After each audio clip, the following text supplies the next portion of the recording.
to the max, getting faded till I'm gone, dude. I do what I want, couldn't stop me if you wanted to. I just work hard, yeah. And we are live. Woohoo! Yeah, you know what? Sometimes we'll do it twice, and we're just going to make it look so goodness, you guys. Changing on the fly, all kinds of stuff going on. How about this? Can you hear me now? Can anybody?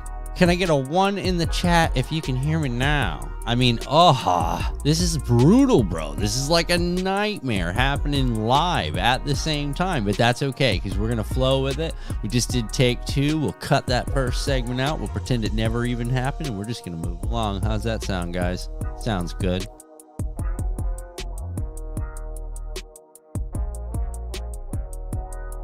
Yeah, so I don't know.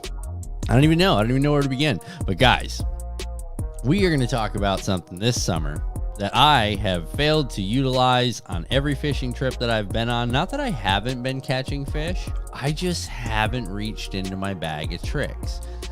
And as a lot of you guys know, I've been downsizing my what to take when I'm going tackle, going fishing and stuff as far as the amount of tackle that I can take.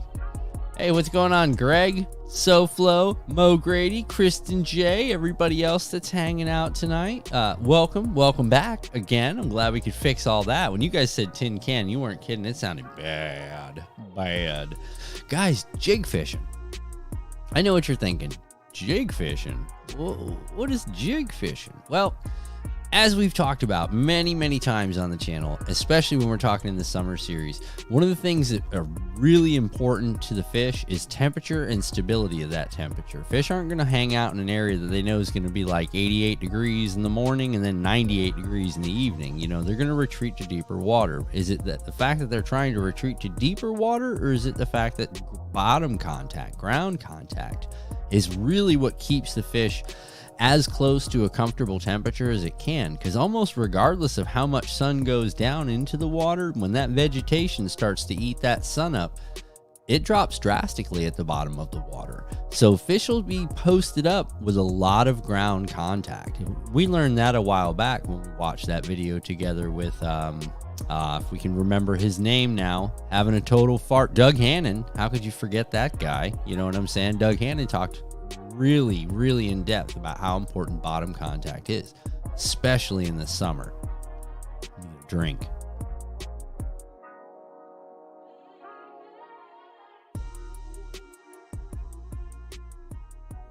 Doing good, Greg Ellis, doing good.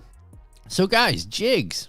I know what you're thinking. Well, I mean, that's pretty simple, Jay. It's just a jig, kind of cut and dry, right? Nothing really special about just, using a jig. So you think. Okay, we're going to go over 100 different types of jigs tonight. Not really 100. We're going to kind of stay into the basics that I stick to. Again, I haven't pulled any out this year. I don't know why. I haven't really been fishing. And when I have, I've been in this hole. I want to use this one bait and make it work type of thing. And sometimes, guys, little changes like your presentation and the size and just what you're throwing and the way that bait emulates something in the fish's natural environment, it could be the biggest change you made all day. So tonight we're going to go over certain types. I'll tell you a little bit about them. We're going to go over some trailers and stuff, and we're going to hang out for a minute and just talk with you guys in the chat. Hey, Shawanda. Hey, Greg Ellis. What's going on, guys? All right. So first one we're going to talk about, guys, this is a cross-eyes jig head. Okay, they call it the cross-eyes because it's got a bulbous, almost football head style with a bit of a swim to it. As you're going to see here, guys, you got to really take a look at that head. All right, let me get this thing in this. There it is. Look at that. Almost like football. We're looking at me. There you go. Almost like a football head, okay? Except it's weighted in such a manner that allows the presentation to look something like this. When it sits flat, guys, that's sitting flat.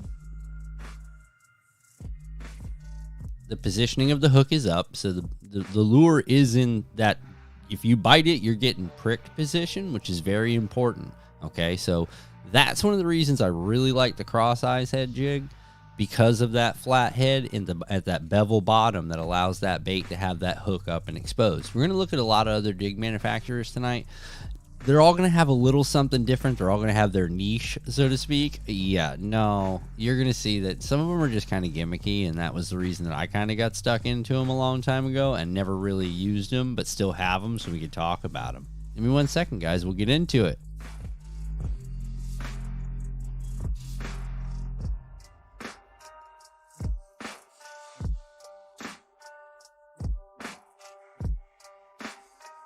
All right, guys. Now, Strike King went as far as trying to create something very similar to that design. Okay, take a look at that. It's got that bulbous style head, right? It's pretty close. Looks about the same bulbous style head. We have again, on the Z-Man, we had the hand-tied skirt and we had the welded weed guard. All right. On the Strike King, you have the rubber band skirt, which is terrible, absolute garbage. You know, you can change them out though. But one of the things you're going to notice is this thing wants to kind of fall back flat. The only thing keeping this bait up is the fact that they attached, like, I don't know, probably 3/8 of an ounce of, listen closely, guys, listen to this, rattle. They attached a rattle to the jig, which is an interesting idea. As far as the use of this jig, it's a 1/2 ounce. I might throw it. It looks like a 3/0 hook. You know, again, sometimes the rattle works. Sometimes it's just too much, you know, and you'll actually scare more fish than you will bring to the table to get something to eat. You know what I mean? And let's find another tune.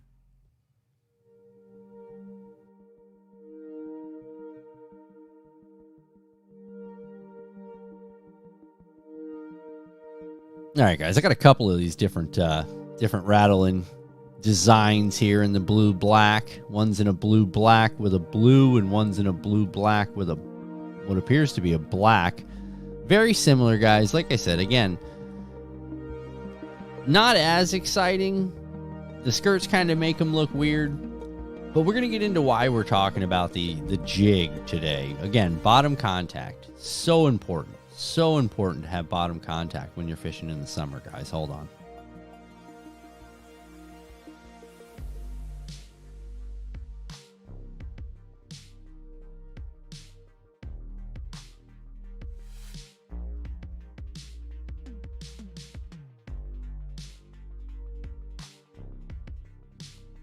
All right, guys. Now, the thing to remember about jig fishing is the same way you think about every other kind of fishing. So far, what we've seen is the teardrop style, and we saw a football head style. The next one I want to show you guys is what they call the snakehead swim jig. Okay, snakehead swim jig. A little bit different. You'll see that. It's going to be interesting. Okay. Now, as to where we had the football style, when I say a football, lay a football sideways, guys, and you'll see what I'm talking about. It has that bulbous head, that football style head. See it right there? Kind of wide at the top, get skinny at the bottom. Get over there. Look at him. There he is. All right. This is called the snakehead swim jig. Notice how the head at the front is a lot thinner. It has like a keel to it, almost like a little indentation there. Okay. This style, the football head style, you're going to fish this in wood. You're going to fish this in a lot of cover. This thing's going to make contact with something. It's going to tick on it. It's going to make a clank on it, like if you're fishing lumber, if you're fishing the bottom of some trees and things like that. Root systems, this is a fantastic bait. If you're swimming through grass and open water, you're going to want to go to something like this. You're going to want to go to something like a snakehead swim jig. The reason for that is that pointed head is going to be more directional. It's going to allow the bait to travel through the grass a lot smoother, and you will be surprised what will smash on you when you come through the grass with something like this. Now, would something with a bulbous head come through the grass? Sure it would. This won't get stuck. This will get stuck. The problem with this is this gets stuck in the grass and this doesn't. So it's all about your environment, guys. Now, another thing we like to talk about is weight. Oh, goodness. These are 1/2 ouncers. These big rattlers, they're 1/2 ounce. They go 3/4 ounce. I've found 1 ounce. I've seen the biggest, just unbelievable size on some of these things, guys. But remember, I like to match the hatch. I like to start small, work my way up. Start small, work my way up. Now, a lot of people say, well, you're missing out on the big fish because the big fish won't even come around. And believe me, trust me, I think the same way. But I'm going to try to find something that matches the hatch as quick as I can. And I really start small. I really do. I try to start small and I work my way up. If my baits have to get bigger because my fish size is staying pretty standard, I'll move my way up.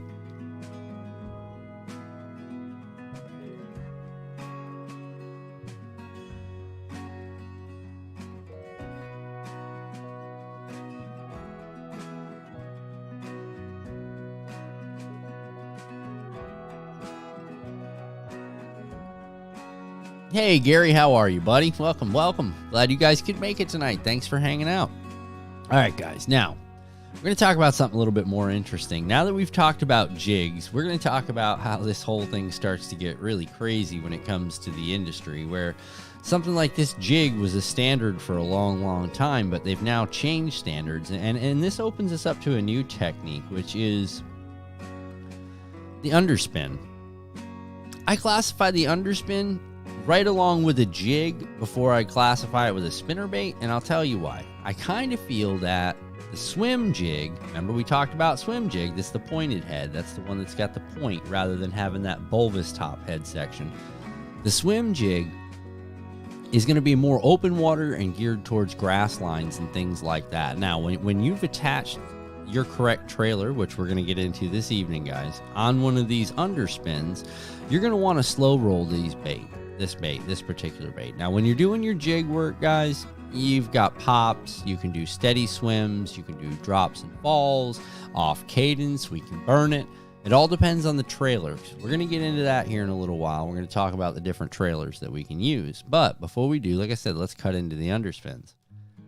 So the underspins open this up to a little bit different category of fun, because these things, and I tell you guys, I've caught some fish on these silly things. They're all wiggly. They're all broken up.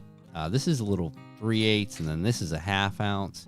They're all loose. I crush on these things when I throw them. But again, it's an exposed hook technique, so fishing this in some of the areas that I fish, dangerous, very dangerous. No weed guard on these, so it's a lot different than your standard swim, this flipping jig. That's what this is a flipping jig. It's got a little bit more weight, and it's designed to drop straight down and give that hookup appearance, as to where this is going to be something more of a retrieve or a pop or, slow fall, whatever you want to call it. Regardless of what we're going to call it, we start to get into a combination of swim jigs and underspins. I know. Watch this.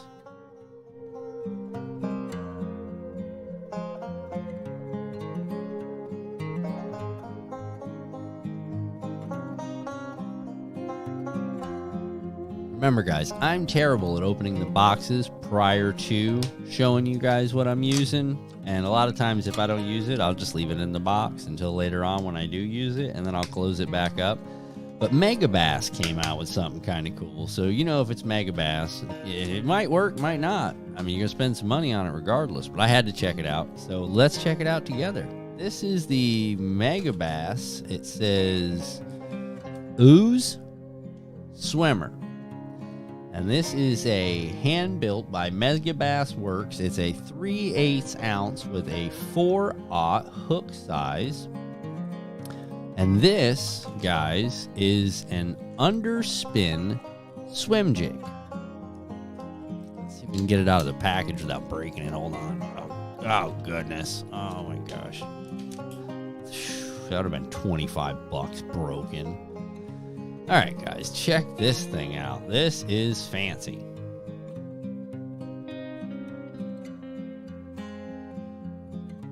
And as you guys can see, there's that underspinner. Swim jig, because we know that we've got directional head here.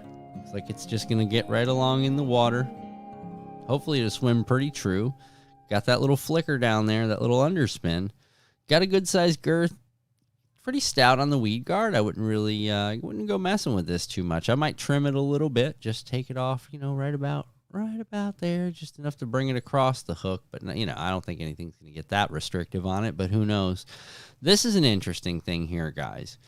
I haven't tried one of these yet. I got a couple of them. They came in the other day. I'm thinking it's summertime, so I'm thinking maybe I'm going to start going into some jig fishing and really slowing myself down. And then I'm like, oh, I'll buy some swimming jigs. I think that's the best idea. If things are slowing down, move faster, right? Isn't that what they say? Well, that's my luck today.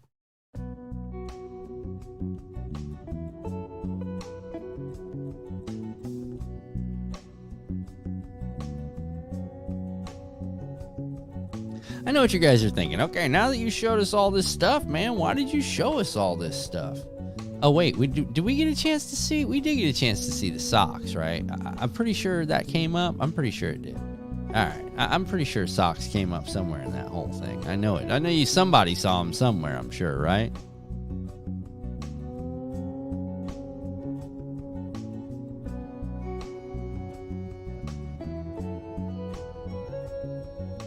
All right, guys. Now, let's talk about what does all this have to do with jigs?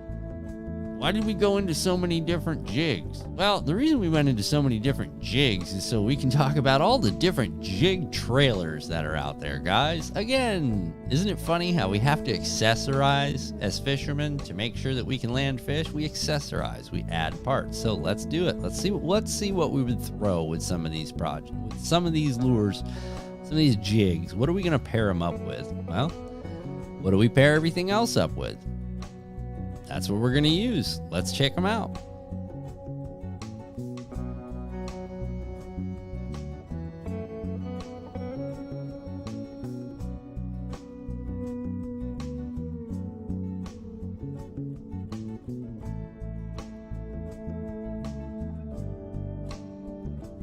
All right, guys, just a few things that I like to pair them up with. Depending on what you've got down south, the thing you need to remember, well, down south, wherever you're fishing, the thing you got to remember is if you're going to use a swimming jig, you really don't want a crawfish style presentation. Okay. Now, unless that crawfish style presentation is designed to be a swimming craw. Now, I know what you're thinking. How is it designed to be a swimming craw? Well, depending on what we have for trailer, for tentacles on our trailer is going to determine whether or not we have a swimmer or if we have a sit, just something that sits stationary. So I'll show you what I'm talking about so we're all on the same page, guys. Okay. Throwing stuff around. All right, guys. So we have these are pretty interesting. These are those punch craws. And as you guys can see, we have got pinchers, little pinchers on there, guys. So would we put something with these little pinchers on a swimmer? I don't think so. It's not going to look natural if that crayfish appearance that you're trying to give is continuously moving. Crayfish don't do that. So that wouldn't be one you'd want to use as a mover. That would be one you would want to use as a stationary, something you're working, in a slow pull-up method, something with a little off cadence, maybe a little reel, let it drop, let it sit, give yourself a little pull-up on it just to make sure nothing bit at it. This is the kind of trailer you're looking if you're moving in that kind of slow jig finesse style.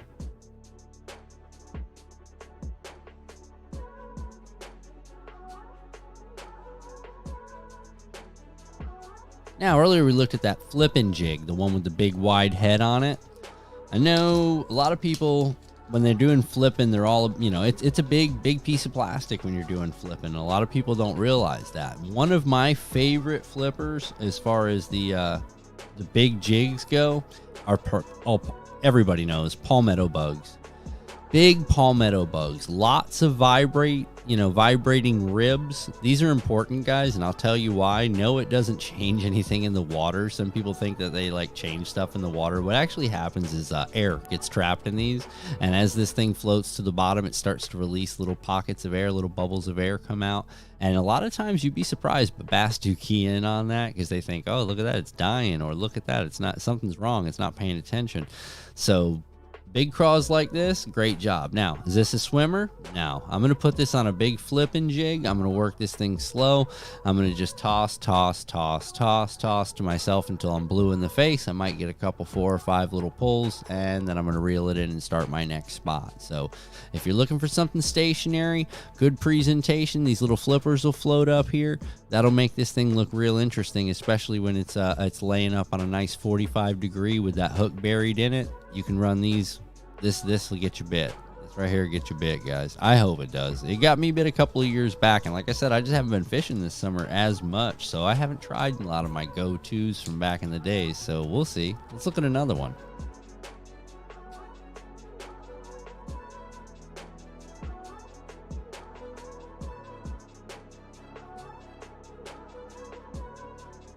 All right, and now we have the goat. So here we have a really interesting product, because remember, you guys, we talked about big girthy body, you know, that doesn't look quite like a swimmer until I turn it sideways and you realize this thing's got, get it. No, not me, get it. No, keep it on there. There it is. All right. So this thing's got flaps on it, guys. This thing has got flaps. You can actually swim it. I'll tell you how. You turn the bait sideways. If you turn this bait sideways, it has a swimming technique. If you turn it flat to where there's more surface area, this thing's going to be a great crawfish looker. It's also going to be a nice big grub. This thing's going to get a lot of attention. Trust me. I've been real serious about trying to find me an area to fish these here recently. Hey, Jeff's in the house. What's going on, Jeff? Jeff, we're just looking at jigs. You know, jigs. Jigs. So now that we've looked at a couple of what I would call more of a slower presentation or a flipping head jig style, let's get into something we can actually swim. All right, hold on one second, guys. I know they're over here. I grabbed the wrong package.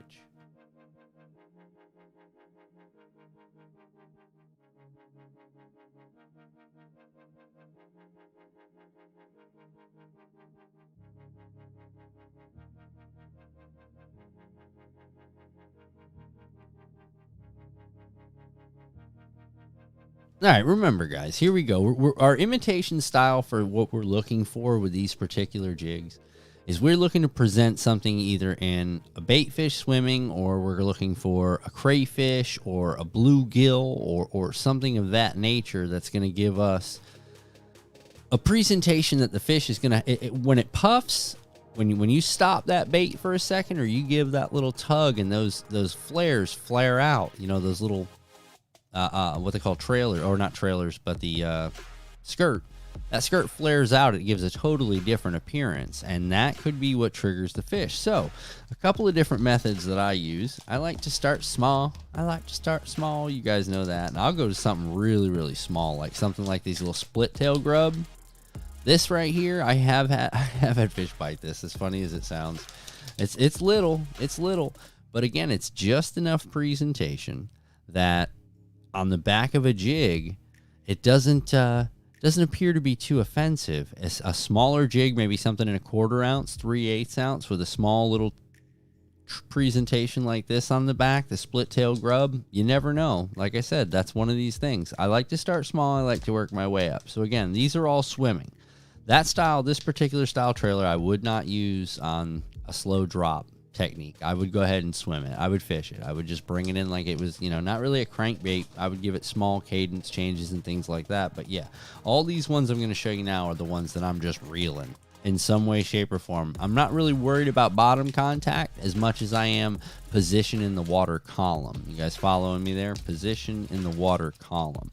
This is another interesting one. You guys remember we talked earlier a couple of minutes ago, and I was like, look, if you're looking for something in the craw, you really don't want it to, you know, look like it's swimming, because the presentation is going to be different until you get something like this. This is a helicross.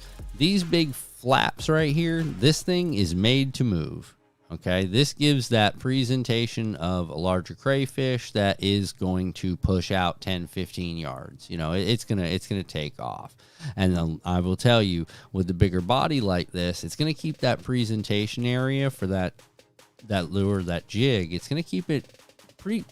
The duration's going to increase. I'll just say that. I can't tell you how to reel it. I can't tell you how to do it. You've got to know how much depth you've got. You've got to be able to feel your bottom.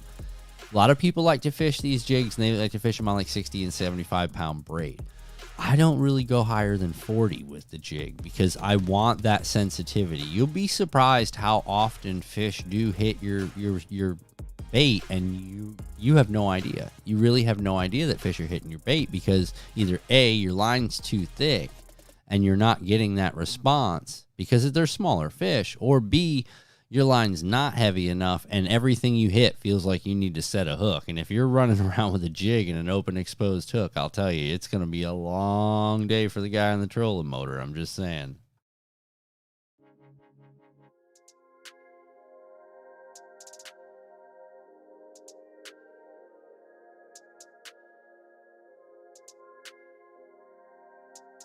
All right, guys, 1 second.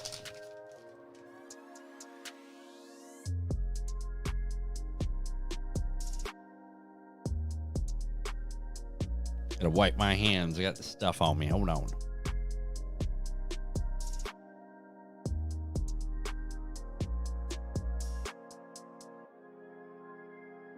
This stuff will eat other plastics, so the last thing I want to do is touch this stuff and then touch the plastic stuff, and then that's it. You know, that's it. Okay, so we're talking swimmers, guys. We're talking swimmers. So, again, if we're swimming the bait, I'm going to swim it. I am going to swim it. This is a 4-inch. Nothing big, nothing crazy. I don't do anything like that. This is a 4-inch diesel minnow and pearl. Again, swimming bait. This might give it that little bit more, that little paddle tail on the back. Just a great presentation with something with a lot of flair to it. This will allow you to continue to work this bait right through the water. No big deal. I mean, that's a really good combo. Looky there. Here, let me see if I can hold this thing to where you guys can see it. I don't want to stick it in there because that's a pain. You guys can't see that. And nonetheless, I would go with something like that. I'm not going to lie. I'm actually thinking about tying this thing on here real shortly and maybe getting me a chance to fish sometime soon. But yeah, so this would be more of a swimming style trailer, guys, just like we've done with the chatterbaits and just like we've done with so many other baits before. When they're swimming, make them look like they swim. You know, you give them that paddle tail, give them that longer extended body. Would I tie on something like a fluke? I don't know. I've seen people run flukes on the back of jigs. I thought that was kind of weird, but whatever. You know what I mean? Maybe that's what the fish were really looking for. But you can go as far as another technique that a lot of you guys said you guys remember. You guys remember the pork line? Who remembers the pork?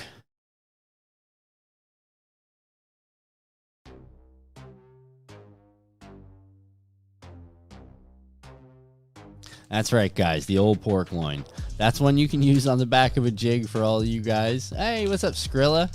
Yeah, you can use the old pork loin. That's another one. Or you can go to the old bat wing. I was gonna say, you guys know I do these things. I got these, the old bat wings.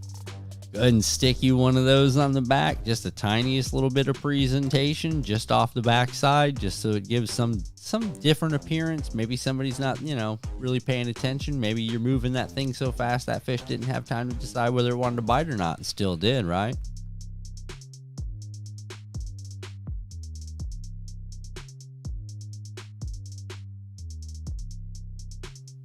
So yeah, I mean, look, guys, the possibilities, again, they're endless. It's absolutely endless, the amount of possibilities that we have. The mixing and matching and pairing and accessorizing with all these things, it'll make you crazy. The question is, where do you want to keep it? Guys, keep it toward the bottom. Honestly, don't try to swim a jig across the top of the water. It's not right. It's not going to be the correct presentation. What you're looking to do is keep that little flutter, keep that little... if you're working something with an underspin, you want it literally just inches above the bottom. Again, know what your bottom is, know what your vegetation is, know what your I guess you'd say how apt you are to get caught up on something, because when you're running jigs, regardless of the best weed guards you've ever had on there, A lot of times an exposed hook is an exposed hook. Now remember, with the weed guards, you can work it a little bit slower and it'll roll that right off the weed guard in the event it does. But the only problem that you're going to be faced with, and the one reason that I really don't like fishing with my weed guards, I do trim them down a lot, is because the further that weed guard sticks out above that hook, when it's not making contact with something, it's interrupting the swim of the bait, which could cause the bait to roll, and the presentation wouldn't be proper. So the trailer's not going to look the way it's supposed to look because the bait's continuously rolling. And a lot of that has to do with how your weed guard is set up on there. I know it sounds crazy, but it is. The weed guard can determine whether or not you're going to catch fish just based on how much it messes up your presentation. So remember, a lot of your bigger weed guards, that's for the stuff that you're dropping and you're just letting it sit, guys. It really is. If it's got a big thick weed guard on the back of it, it's probably not a swimmer. It's just to give you guys an idea. Another thing that, like I said, you want to check out is that head. If that head is the fat round style or a football style or a big matte just piece of, this looks like a small musket ball, you know what I mean? If it looks something like that, those aren't swimming. That's not something you want to try to swim. It's not going to work the way you thought it was going to work. It's not going to give a proper presentation, and you could have missed fish just based on the fact that you were throwing and using the bait in the wrong way. I've seen it. Done it myself a million times, guys. 1,000,001 maybe.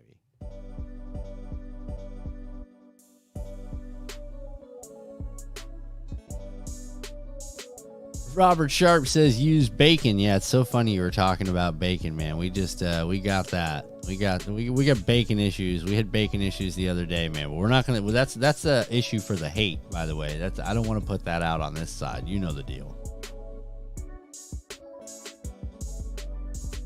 Hey, Mark, hold on. I gotta get a drink.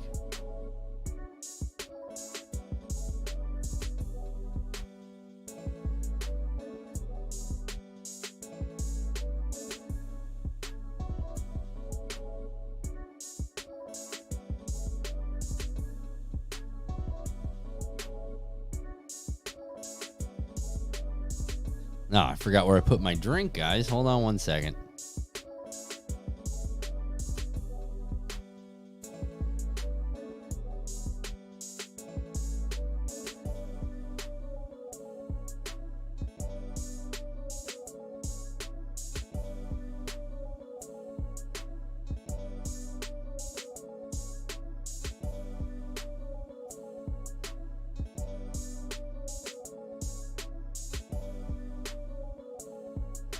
Ooh, sorry, guys.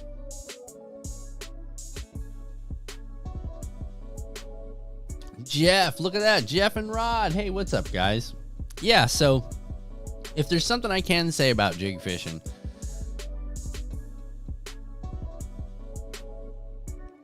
it is an effective summertime technique, honestly. Again, I like staying small with my jigs, but knowing the difference in the type of jig that you're throwing and its use, it'll make all the difference in the summer for jig fishing.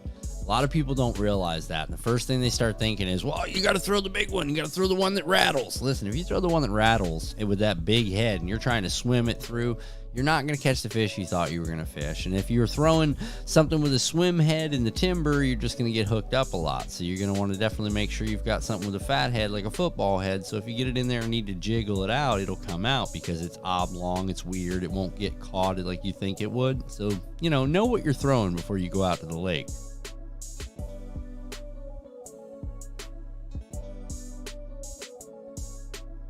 Guys, I appreciate you hanging out. I got my little man tonight, so I'm probably going to call this show a little bit early this evening. I do appreciate you guys hanging out. I do enjoy every Tuesday night of Tackle Talk. Sorry, I got to kind of throw it all together, but next week's episode is going to be a little interesting. I'm trying to get that last video put out from the Ocklawaha River trip I was on. I'm almost done with that, so we'll see if I have some time this weekend. Got to mow the grass, got to wash the cars, things that need to get done. It's part of being an adult, and you know how it goes.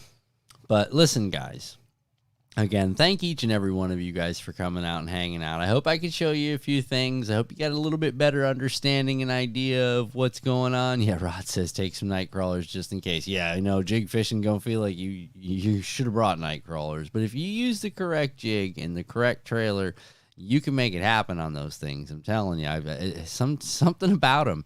Like, I think it's the skirt mainly, but look at what you're fishing. Look at your area. Again, accessorize, know what you're using for a trailer and why you're using it for a trailer, and you can end up having one of the best fishing days you've ever had. So listen, appreciate every one of you.